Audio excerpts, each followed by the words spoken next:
Session 1 was profound for me for a number of reasons.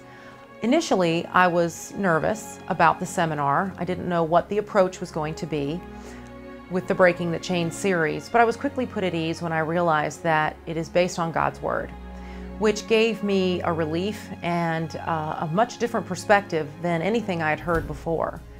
With that came an opportunity to explore a different definition of addiction, from what the world sees as far as a disease concept to really understanding as a spiritual problem.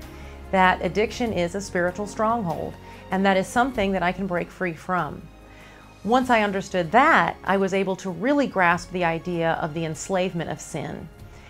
And one of the goals to me of my Christian walk is to be a slave to righteousness. As Paul writes in the New Testament, we are to be bondservants, bondslaves of righteousness. But you can't really understand, or I couldn't understand what that meant until I understood how fully I was enslaved to sin in my spiritual stronghold. Once I got a grasp of that, then I could see the spiritual solution that was being offered to me through God's Word and through this series.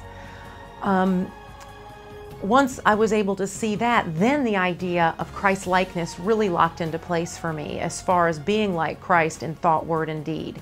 So it was a progression of not only understanding the definition of words, but understanding in my heart how that was all going to unfold for me throughout the series.